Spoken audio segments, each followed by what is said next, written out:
Hello everyone, আমি দেবিকা।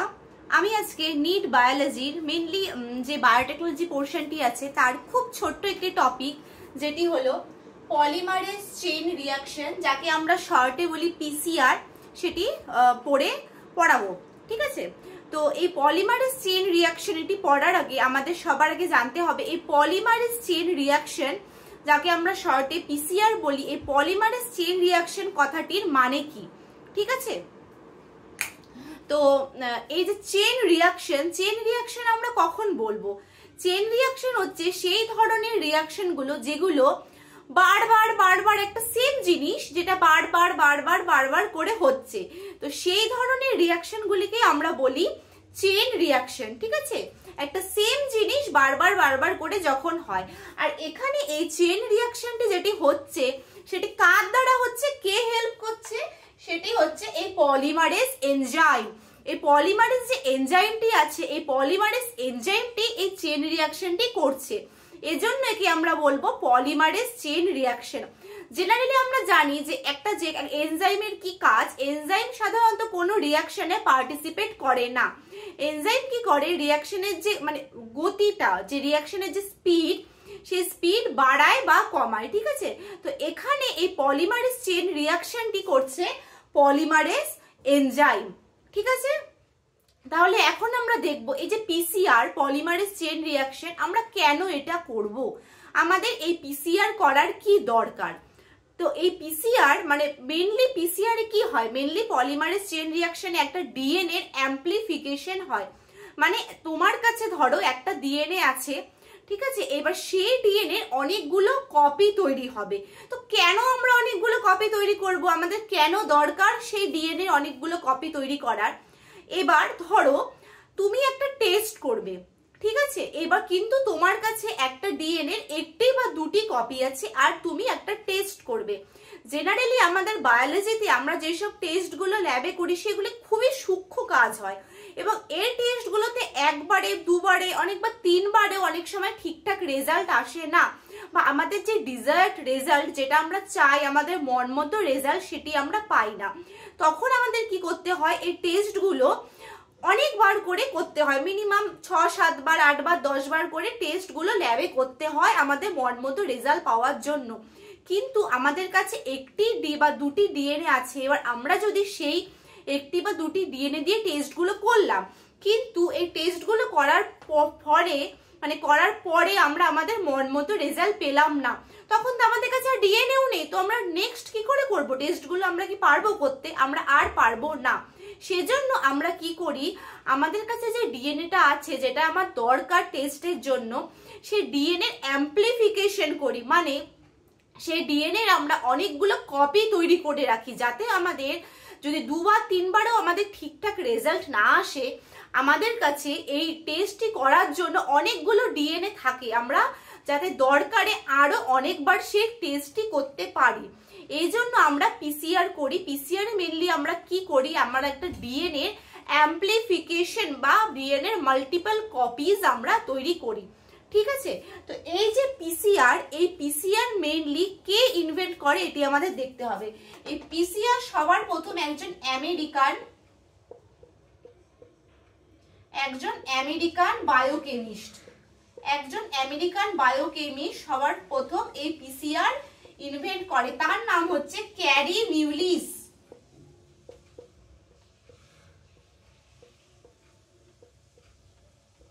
এই carry মিউলিস সবার প্রথম পিসিআর প্রসিডিওরটি ইনভেন্ট করে, এবং সবথেকে ইন্টারেস্টিং একটি কথা হচ্ছে, এই ক্যারি মিউলিস যিনি ছিলেন, এই পিসিআর এর জন্য তিনি নোবেল প্রাইজ অবধি পেয়েছিলেন।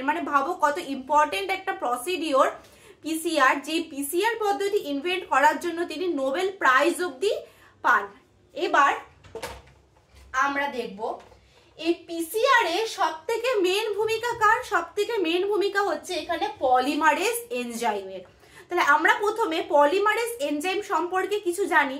তোমরা অনেকেই জানো, আগেও পড়েছো নিশ্চয়ই, যে রেপ্লিকেশন বা এইসবে যেগুলো হয়, ট্রান্সক্রিপশন, ট্রান্সলেশন, সেখানে মেইনলি রেপ্লিকেশনে আমরা কি দেখি, রেপ্লিকেশনে পলিমারেজ এনজাইমের মেইন ভূমিকা কার থাকে? পলিমারেজ এনজাইমের।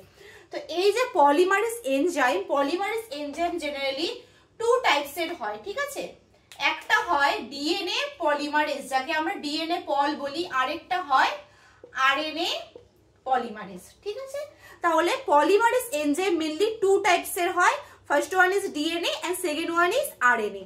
তো এবার আমরা দেখব এই যে পলিমারেজ এনজাইমটি আছে এখানে, এই পলিমারেজ এনজাইমটির কাজ কি। তো এই পলিমারেজ এনজাইমটি কি করে, পলিমারেজ এনজাইমটি একটা নিউক্লিওটাইডের সঙ্গে ডিএনএ যখন একটা তৈরি হয়, ডিএনএ তো দুটো স্ট্র্যান্ড মিলিত হচ্ছে, এবার একটা স্ট্র্যান্ডে যে একটা নিউক্লিওটাইড আছে, ধরো নিউক্লিওটাইড কি কি হয়, নিউক্লিওটাইড মেইনলি চারটা হয়, A T G C, adenine, thymine, guanine, cytosine, এই চারটিকে আমরা কি বলি, নিউক্লিওটাইড। এবার এই পলিমারেজ এনজাইম কি করে, একটা নিউক্লিওটাইডের সঙ্গে আরেকটি নিউক্লিওটাইডকে অ্যাড করে ডিএনএ তে। ঠিক আছে, ধরো যদি অ্যাডেনিন থাকে, অ্যাডেনিনের সঙ্গেও কাকে অ্যাড করবে, থাইমিনকে অ্যাড করবে। আর যদি গুয়ানিন থাকে, এবার গুয়ানিনের সঙ্গে পলিমারেজ এনজাইম কাকে অ্যাড করবে, সাইটোসিনকে অ্যাড করবে। এবং এই যে অ্যাডেনিন আর থাইমিনের মাঝখানে কি থাকে, ডাবল বন্ড। ঠিক আছে, আর গুয়ানিন আর সাইটোসিনের মাঝখানে থাকে ট্রিপল বন্ড। এবং এই যে বন্ডগুলো থাকে, এই বন্ডগুলো জেনারেলি হয় হাইড্রোজেন বন্ড। এই বন্ডগুলো জেনারেলি কি বন্ড হয়, এগুলো জেনারেলি হাইড্রোজেন বন্ড হয়। এবং এটাই হচ্ছে পলিমারেজ এনজাইমের মেইন কাজ। এই পলিমারেজ এনজাইম কি করে, একটি নিউক্লিওটাইডের সঙ্গে আরেকটি নিউক্লিওটাইডকে অ্যাড করে। এবার আমরা দেখব এই যে পিসিআর যে প্রসিডিওরটি, এই পিসিআর আমি একটু মুছে দিলাম যাতে বোর্ডটা একটু ক্লিয়ার হয়। ঠিক আছে, এবার আমরা দেখব এই পিসিআর যে প্রসিডিওরটি আছে এটি কিভাবে হচ্ছে। একটা মেশিন আছে যার নাম হচ্ছে থার্মোসাইক্লার।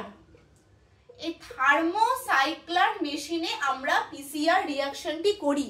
তো পিসিআর এর মেশিনটির নাম কি, পিসিআর এর মেশিনটির নাম হচ্ছে থার্মোসাইক্লার। এবং এই মেশিনটিতে আমরা পিসিআর রিঅ্যাকশন করি। এবং পিসিআর কিন্তু একটি in vitro reaction, in vitro. ঠিক আছে, পিসিআর কি রিঅ্যাকশন, পিসিআর একটি in vitro reaction. In vitro reaction মানে কি, আচ্ছা আরেকটা জিনিস বলে নেই, আরেকটা জিনিস হয় ইন ভিভো। একটি হয় ইন ভিভো, একটি হচ্ছে ইন ভিট্রো। তো ইন ভিভো আমরা কখন বলি, যেরকম ধরো রেপ্লিকেশন। রেপ্লিকেশন কোথায় হয়, রেপ্লিকেশন মানেও কিন্তু ডিএনএ, একটা ডিএনএ থেকে আরেকটা কপি তৈরি হওয়া ডিএনএ। রেপ্লিকেশন আমাদের সেলের ভেতরে হয়। ঠিক আছে, এইবার ইন ভিভো মানে কি, যখন কোনো রিঅ্যাকশন আমাদের সেলের ভেতরে হবে, মানে inside the cell. In vivo মানে ইনসাইড দ্য সেল, সেই সব রিঅ্যাকশনকে আমরা বলবো ইন ভিভো রিঅ্যাকশন। কিন্তু পিসিআর কি আমাদের সেলের মধ্যে হচ্ছে, পিসিআর আমাদের সেলের ভিতরে অটোমেটিক্যালি হয় না, পিসিআর আমাদের বাইরে করতে হয়, বাইরে কোনো রিঅ্যাকশন চেম্বার, এই যে থার্মোসাইক্লার মেশিন, এই মেশিনের মধ্যে আমরা পিসিআর কে করি। তো ইন ভিট্রো কোন রিঅ্যাকশন, জেনারেলি যে রিঅ্যাকশন গুলো কোনো টেস্ট টিউবের মধ্যে, কেমিস্ট্রি ল্যাবে আমরা টেস্ট টিউবের মধ্যে বিভিন্ন রিঅ্যাকশন করি, সেগুলো হচ্ছে সব ইন ভিট্রো রিঅ্যাকশন। ঠিক আছে, তো ইন ভিট্রো কোন রিঅ্যাকশন গুলো, যেগুলো জেনারেলি কোনো টেস্ট টিউবের মধ্যে বা কোনো মানে কোনো রিঅ্যাকশন চেম্বারে এসবের ভেতরে হচ্ছে, তাদেরকে আমরা বলবো ইন ভিট্রো রিঅ্যাকশন। সেরকম ভাবে পিসিআর হচ্ছে একটি ইন ভিট্রো রিঅ্যাকশন। এবার এই পিসিআর যখন আমরা থার্মোসাইক্লার এই মেশিনের মধ্যে আমরা যখন এই পিসিআরটিকে করব, তখন আমাদেরকে কি করতে হবে, একটা রিঅ্যাকশন মিক্সচার বানাতে হবে। এবং এই রিঅ্যাকশন মিক্সচারটাকে আমরা এই থার্মোসাইক্লারের মধ্যে দিয়ে দিব, দিয়ে ওখানে একটা সেটআপ থাকে। ঠিক আছে, সেই সেটআপটার মধ্যে আমাদের দিতে হবে যে আমরা কতগুলো সাইকেল চাচ্ছি, কতগুলো কপিস চাচ্ছি, কত টেম্পারেচার, এগুলো সব সেট করে আমাদের ওই মেশিনটিকে অন করে দিতে হবে। ও অটোমেটিক ভাবে সেভাবে চেইন রিঅ্যাকশন করে করে যখন শেষ হয়ে যাবে, অটোমেটিক মেশিনটি বন্ধ হয়ে যাবে। ঠিক আছে, তাহলে আমাদের এই পিসিআর রিঅ্যাকশন করার জন্য সবার প্রথমে কি করতে হবে, একটা রিঅ্যাকশন মিক্সচার বানাতে হবে। কি বানাতে হবে, একটা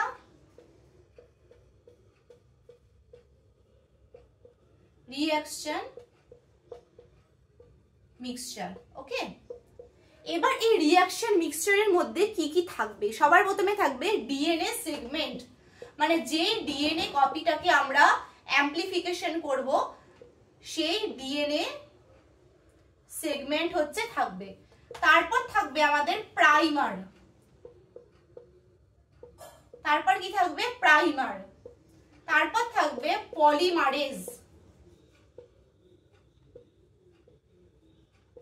পলিমারেজ এন্ড সবার লাস্টে থাকবে হচ্ছে ডিএনটিপিস। ডিএনটিপিস কি? ডিএনটিপিস হচ্ছে কিছু নিউক্লিওটাইড সিকোয়েন্স, যেরকম এখানে থাকবে ডিএনটিপিস এ কি কি থাকবে, d ATP, d GTP, d CTP আর ডি টিটিপি, এই চারটে ডিএনটিপিস থাকবে। ঠিক আছে, তাহলে আমাদের পিসিআর এর রিঅ্যাকশন মিক্সচারে কি কি দিতে হবে, একটা ডিএনএ সেগমেন্ট, তারপর এগুলো কেন দিব আমরা, এগুলো ডিটেলসে আমরা যখন দেখব কিভাবে রিঅ্যাকশনটা হচ্ছে আমরা তখন দেখব। তো সবার প্রথমে তোমরা এটা দেখে নাও যে কি কি থাকবে রিঅ্যাকশন মিক্সচারে। ঠিক আছে, ডিএনএ সেগমেন্ট একটা থাকবে, প্রাইমার থাকবে, আর থাকবে পলিমারেজ এনজাইম, আর থাকবে কিছু ফ্রি নিউক্লিওটাইড। ঠিক আছে, মানে ডিএনটিপিস। তো ডিএনটিপিস এর মধ্যে কি কি থাকবে, d ATP, GTP, CTP, TTP. ঠিক আছে, এগুলো আমাদের থাকবে রিঅ্যাকশন মিক্সচার। এবার আমরা দেখব যে এই যে সরি এই রিঅ্যাকশনটা কিভাবে হচ্ছে। তাহলে আমরা দেখে নিই, একটা একটা আমাদের কাছে কি আছে, একটা DNA strand. DNA strand generally helical হয়, তবু আমি আমার নিজের সুবিধার জন্য এভাবে দেখালাম। এটা একটা ডিএনএ স্ট্র্যান্ড আছে। এবার ডিএনএ স্ট্র্যান্ডে ভালো করে দেখবে, এটুকু অংশ হচ্ছে আমার, এটুকু হচ্ছে আমার মেন কাজের অংশ। ঠিক আছে, এইটুকু যে সিকোয়েন্সটা আছে ডিএনএ যে এটুকু অংশ, এটা আমার মেন দরকার। তো এই অংশটাকে আমরা কি বলবো, জিন অফ ইন্টারেস্ট।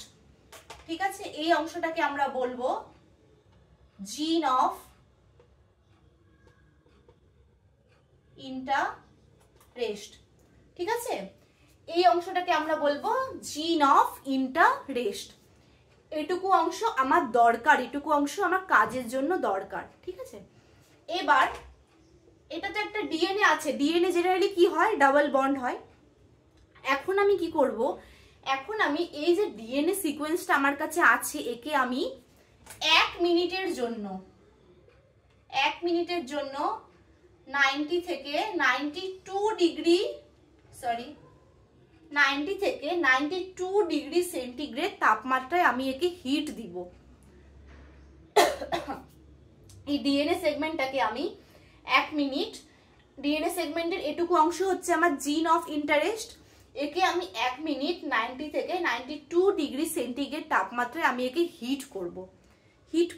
এর ফলে কি হবে, এর ফলে আমার এই যে ডিএনএ সেগমেন্ট, মানে ধরো এখানে অ্যাডেনিন, থাইমিন বা গুয়ানিন, সাইটোসিন, এভাবে তো এই বেস, এগুলো বেস করে আছে, এদের মাঝখানে বন্ড আছে, ডাবল বন্ড, ট্রিপল বন্ড, এগুলো দিয়ে এগুলো বন্ড করে আছে। এবং এই বন্ডগুলো আমরা কি দেখেছি, এই বন্ডগুলো জেনারেলি হয় হাইড্রোজেন বন্ড। ঠিক আছে, এবার এই যে হিটটা আমরা দেব, এই হিটের ফলে এই হাইড্রোজেন বন্ডগুলো ব্রেক হয়ে যাবে, মানে হাইড্রোজেন বন্ডগুলো ভেঙে যাবে। ভেঙে যাওয়ার ফলে কি হবে, আমরা দুটো আলাদা আলাদা ডিএনএ সেগমেন্ট পাবো, 5 prime to 3 prime, 3 prime to 5 prime. এই যে দুটো সেগমেন্ট আছে, এটা একটা এটা একটা, এর মাঝখানে যে বন্ডগুলো আছে, এই বন্ডগুলো কি হবে, বন্ডগুলো ভেঙে যাবে। ভেঙে যাওয়ার ফলে এই দুটো সেগমেন্ট আলাদা হয়ে যাবে। এই যে প্রসিডিওরটা, এই এখানে কিন্তু সবথেকে ইম্পর্টেন্ট কি, এখানে খুব হাই টেম্পারেচার লাগবে, মানে বুঝতেই পারছো 90 থেকে 92 ডিগ্রি সেন্টিগ্রেড টেম্পারেচার একটা ডিএনএ এর জন্য। ডিএনএ কিন্তু হিট সেন্সিটিভ, মানে বেশি হিটে বা খুব কম হিটে কিন্তু ডিএনএ ডিনেচার হয়ে যায়। তো এই এত উচ্চ যে আমরা হিট দিচ্ছি, এর ফলে কি হবে, ডিএনএ হাইড্রোজেন বন্ডগুলো ভেঙে গিয়ে ডিএনএটা সিঙ্গেল স্ট্র্যান্ডেড হয়ে যাবে। তো এই যে হাই টেম্পারেচারে আমরা এটা করছি, সেটাকে একটা নাম আছে এই স্টেপটা, তার নাম হচ্ছে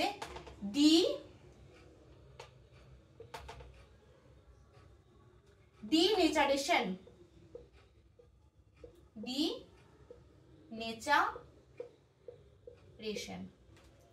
এই স্টেপটার নাম হচ্ছে ডিনেচারেশন। এবং এই স্টেপের ফলে কি হচ্ছে, আমার ডিএনএ দুটো স্ট্র্যান্ড, দুটো সিঙ্গেল স্ট্র্যান্ড হয়ে যাচ্ছে। এবার কি হবে, এবার এই স্টেপটা হচ্ছে, এই স্টেপটায় আসবে আমার প্রাইমার। আমরা আগে দেখেছিলাম রিঅ্যাকশন মিক্সচারে আমরা ডিএনএ এর পর কি দিয়েছিলাম, প্রাইমার। ঠিক আছে, এবার এই স্টেপে আমার আসবে প্রাইমার। তার জন্য তোমাদের কি জানতে হবে যে প্রাইমার কি। এই যে প্রাইমার আমার যেটা এখানে লাগবে প্রাইমার কি। প্রাইমার জেনারেলি দু টাইপসের হয়, ঠিক আছে। একটা হয় ফরওয়ার্ড প্রাইমার, একটা কি হয় ফরওয়ার্ড প্রাইমার, আরেকটা হয় আমার রিভার্স প্রাইমার। একটা কি হয় ফরওয়ার্ড, একটা রিভার্স প্রাইমার। আর প্রাইমার জেনারেলি কি, প্রাইমার হচ্ছে 15 থেকে 20টা সিকোয়েন্সের একটা শর্ট অলিগো নিউক্লিওটাইড একটা চেইন, একটা শর্ট অলিগো নিউক্লিওটাইড চেইন যেখানে 15 থেকে 20 কি 25 এরকম একটা নিউক্লিওটাইড দিয়ে তৈরি একটা চেইন, যেটাকে আমরা বলি প্রাইমার। এবং প্রাইমার দু টাইপের হয়, একটা ফরওয়ার্ড প্রাইমার, আরেকটা হচ্ছে রিভার্স প্রাইমার, ঠিক আছে। একটা ফরওয়ার্ড প্রাইমার, একটা রিভার্স প্রাইমার। তো ফরওয়ার্ড প্রাইমারটা হয় 5 prime to 3 prime, R reverse প্রাইমারটা হয় 3 প্রাইম টু 5 প্রাইম। এবার দেখো এখানে কি আছে, এই যে ডিএনএ লাইনটা এটা আছে আমার 5 প্রাইম টু 3 প্রাইম। এবার এর সঙ্গে আমার এখানে একটা প্রাইমার যোগ হবে। এই প্রাইমারটা কি হবে, এই প্রাইমারটা হবে আমার 3 প্রাইম টু 5 প্রাইম। তার মানে এটা কি প্রাইমার হবে, এটা হবে আমার রিভার্স প্রাইমার। উপরে যে স্ট্র্যান্ডটা থাকবে তার সঙ্গে আমার যোগ হবে হচ্ছে রিভার্স প্রাইমার। এখানে যে এটা তো হলো রিভার্স প্রাইমার। এবার এখানে আমাদের যে প্রাইমারটা থাকবে সেটা থাকবে হচ্ছে 5 প্রাইম টু 3 প্রাইম, ঠিক আছে। আর এটা হবে আমাদের ফরওয়ার্ড প্রাইমার। এবং এই যে দুটো প্রাইমার আছে, রিভার্স প্রাইমার আর ফরওয়ার্ড প্রাইমার, এরা কিন্তু এই যে আমাদের জিন অফ ইন্টারেস্ট, এই জিন অফ ইন্টারেস্টের সঙ্গে কমপ্লিমেন্টারি হবে। এবং এই কমপ্লিমেন্টারি হওয়ার জন্যই এরা আমাদের এই জিন অফ ইন্টারেস্টের সঙ্গে বাইন্ডিং করতে পারবে। এই জিন অফ ইন্টারেস্টের সঙ্গে এই রিভার্স দুটো প্রাইমার কমপ্লিমেন্টারি সিকোয়েন্সে থাকবে। এবং এটা হচ্ছে 5 প্রাইম টু 3 প্রাইম হবে রিভার্স প্রাইমার, এবং এটা হচ্ছে 5 প্রাইম টু 3 প্রাইম হবে ফরওয়ার্ড প্রাইমার। এবং এই যে প্রাইমার গুলো এই দুটো জিন সিকোয়েন্সের সঙ্গে লাগলো, তার জন্য এটার এই প্রসেসটার নাম হচ্ছে অ্যানিলিং। এই প্রসেসটার নাম কি, অ্যানিলিং। প্রথমে আমরা দেখলাম ডিনেচারেশন, মানে ডিএনএটা ডিনেচার হলো, এরপর হচ্ছে অ্যানিলিং মানে প্রাইমার বাইন্ডিং। এবং এই অ্যানিলিং যে প্রসেসটা হবে, এখানে কি একটা হাই টেম্পারেচারে ডিএনএটা ডিনেচার হলো, কিন্তু অ্যানিলিং হওয়ার সময় টেম্পারেচারটাকে অনেকটা কমিয়ে আনতে হবে। এটা হবে আমাদের 45 সেকেন্ডের জন্য, 45 সেকেন্ডের জন্য 50 টু 55 ডিগ্রি সেন্টিগ্রেডে, ঠিক আছে। 45 সেকেন্ডের জন্য, আমি জানি না এটা ঠিক দেখা যাচ্ছে নাকি, মানে হয়তো লেখাটা আমার খুব ছোট হয়ে যাচ্ছে। 45 সেকেন্ডের জন্য 50 টু 55 ডিগ্রি সেন্টিগ্রেডে এই অ্যানিলিং এই প্রসেসটা হবে। এবং এই অ্যানিলিং প্রসেসটা হয়ে যাওয়ার পর আমাদের লাস্ট এবং ফাইনাল স্টেপ যেটা, সেটা হচ্ছে এক্সটেনশন। সেটা কি, সেটা হচ্ছে এক্সটেনশন। এবারে এক্সটেনশন প্রসেসে কি হবে, এটা তো আমাদের আছে,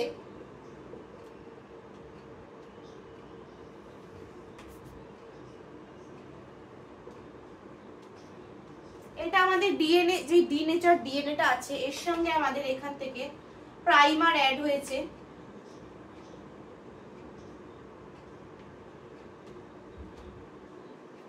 এই ডিএনএর সঙ্গে আমাদের প্রাইমার অ্যাড হয়েছে অ্যানিলিং প্রসেসে। এবার প্রাইমার তো অ্যাড হলো, এবার আসবে আমাদের মেন এনজাইম পলিমারেজ এনজাইম। এই পলিমারেজ এনজাইম এসে এখানে বসবে এবং এখানে বসবে। এই পলিমারেজ এনজাইম এসে এই যে প্রাইমারের এখানে এখানে এসে পলিমারেজ এনজাইম বসবে। এবার একটা জিনিস হচ্ছে, আচ্ছা আমি আগে এটা বলে নেই, তারপর একটা মানে এখানে যে একটা পলিমারেজ যে আছে, যে পলিমারেজ এই প্রসেসটা করবে, এই পলিমার একটা স্পেশাল পলিমারেজ, ঠিক আছে, এটা আমি পরে বলছি। এবার দেখো কি হচ্ছে, এই যে পলিমারেজ গুলো এসে এই দুই প্রাইমারের সঙ্গে এসে বসলো, বসে আমরা দেখেছি আমাদের রিঅ্যাকশন মিক্সচারে কি ছিল, সবার শেষে ডিএনটিপিস মানে কিছু ফ্রি নিউক্লিওটাইড ছিল, free adenine, guanine, thymine, cytosine, এগুলো আমরা দিয়ে দিয়েছিলাম যাতে যখন দরকারে আমাদের পলিমারেজ কি করবে, এগুলোকে কাজে লাগাতে পারবে। এবার এই যে পলিমারেজ বসলো, পলিমারেজ বসে ওই ফ্রি ডিএনটিপিস গুলো, এখানে যে সিকোয়েন্স গুলো আছে, এখানে যে ডিএনএ নিউক্লিওটাইড গুলো আছে, তাদের সঙ্গে ওই ফ্রি সিকোয়েন্স গুলোকে অ্যাড করবে, তাদের সঙ্গে এগুলো অ্যাড করতে করতে করতে করতে যাবে এবং এই ফ্রি সিকোয়েন্স গুলোকে অ্যাড করে করে করে করে সম্পূর্ণ যে আমাদের ডিএনএ স্ট্র্যান্ডটাকে সিনথেসাইজ করবে। সেটা কে করবে? Polymerase enzyme. দেখো ভালো করে বোঝো, পলিমারেজ এনজাইমটা এসে প্রাইমারের পাশে বসলো, বসে প্রাইমারের পরের জায়গাটা তো ফাঁকা ফাঁকা রয়ে গেছে, দুপাশে প্রাইমারের পরের জায়গাটা ফাঁকা, সেখানে কি করবে? পলিমারেজ এনজাইম গুলো বসে আমরা যে ডিএনটিপিস দিয়ে দিয়েছিলাম, মানে যে ফ্রি নিউক্লিওটাইড আমরা দিয়ে দিয়েছিলাম, সেই ফ্রি নিউক্লিওটাইড গুলোকে এখানে যে বেস গুলো আছে তার কমপ্লিমেন্টারি হিসেবে সেই ফ্রি নিউক্লিওটাইড গুলোকে অ্যাড করে করে করে করে পুরো লাইনটা সিনথেসিস করবে। ঠিক আছে, এটা কার কাজ? এই পলিমারেজ এনজাইম। এবার দেখো, এবার এখানে যে পলিমারেজ এনজাইমটা লাগবে সেটা একটা স্পেশাল পলিমারেজ এনজাইম, তাকে আমরা বলি ট্যাগ পলিমারেজ। কি বলি আমরা? Tag polymerase. এই যে পলিমারেজ এনজাইমটাকে আমরা বলি TAQ, ট্যাগ পলিমারেজ। কেন এই ট্যাগ পলিমারেজ আমরা কেন নরমাল ডিএনএ পল 1 বা ডিএনএ পল 2 এখানে ইউজ করি না? এই ট্যাগ পলিমারেজটার একটা স্পেশালিটি আছে। এই ট্যাগ পলিমারেজটা আমরা পাই থার্মাস অ্যাকুয়াটিকাস। থার্মাস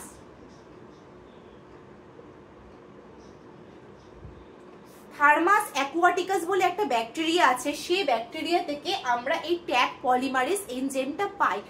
এবং এই যে থার্মাস অ্যাকুয়াটিকাস ব্যাকটেরিয়াটা, সেটা সাধারণত হট স্প্রিং যেগুলো থাকে, মানে উষ্ণ প্রস্রবণ, সেই উষ্ণ প্রস্রবণের মধ্যে এই থার্মাস অ্যাকুয়াটিকাস ব্যাকটেরিয়াটা থাকে এবং তার থেকে আমরা ট্যাগ পলিমারেজ এনজাইমটি পাই। এবং সেই ট্যাগ পলিমারেজ এনজাইমটি আমরা এখানে পিসিআর এ ইউজ করি। কেন ইউজ করি? কেন এখানে নরমাল পলিমারেজ ইউজ না করে ট্যাগ পলিমারেজকে ইউজ করা হয়? কারণ এই যে পিসিআর এই প্রসেসটা দেখছো, এই পিসিআর প্রসেসটা একটা হাই টেম্পারেচার থাকে, ঠিক আছে, একটা হাই টেম্পারেচার মেনটেন করা হয় এবং এই হাই টেম্পারেচারে নর্মাল যে ডিএনএ পল থাকে সেটি কাজ করতে পারে না। এজন্য আমাদের heat stable polymerase, heat stable যারা হাই হিটে কাজ করতে পারে সেরকম পলিমারেজ আমরা এখানে ইউজ করি। তো এই ট্যাগ পলিমারেজ যেহেতু থার্মাস অ্যাকুয়াটিকাস হট স্প্রিং এর মধ্যে থাকে, সেখানে কাজ করে, তাই আমরা এই ট্যাগ পলিমারেজকে আমরা পিসিআর এ ইউজ করি। পিসিআর এ আমরা ট্যাগ পলিমারেজ অনেক হাই টেম্পারেচারেও কাজ করতে পারে। আচ্ছা, আমি একটা জিনিস বলিনি, এই যে এক্সটেনশন, মানে এই লাস্ট যে স্টেপটা হচ্ছে এক্সটেনশন, সাধারণত কতক্ষণ ধরে হয়? 2 মিনিট ধরে হয় এবং এখানে আমার টেম্পারেচার থাকে 72 ডিগ্রি সেন্টিগ্রেড। ঠিক আছে, তো ডিজেনারেশনে 1 মিনিট ধরে হচ্ছে 90 থেকে 92 ডিগ্রি সেন্টিগ্রেড। এই প্রসেসে মানে এই পিসিআর এই টাইমিংস আর এই টেম্পারেচারটা একটা মানে ভেরি ইম্পর্টেন্ট ফ্যাক্টর। তারপর আছে অ্যানেলিং। অ্যানেলিং হচ্ছে 45 সেকেন্ড ধরে, আমি জানি না ঠিক, মানে যেটা আমার বোর্ডটা ছোট তাই লেখাটা ঠিকঠাক হয়তো দেখা যাচ্ছে না, 50 থেকে 55 ডিগ্রি সেন্টিগ্রেড। এবং লাস্ট স্টেপ যে এক্সটেনশন, সেটা হচ্ছে 2 মিনিট 72 ডিগ্রি সেন্টিগ্রেড হচ্ছে। ঠিক আছে, তাহলে ক্লিয়ার হলো এই পিসিআর যে প্রসেসটা, ডিনেচার, অ্যানেলিং, এক্সটেনশন, এই তিনটে হচ্ছে আমার পিসিআর এর স্টেপ।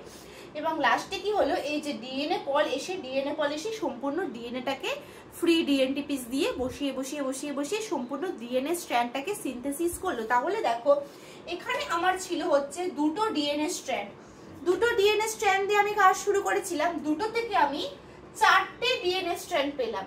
এই যে এটা একটা ডিএনএ, তো এটা একটা ডিএনএ, একটা ডিএনএ তে দুটো স্ট্র্যান্ড থাকে, ডাবল হেলিক্স।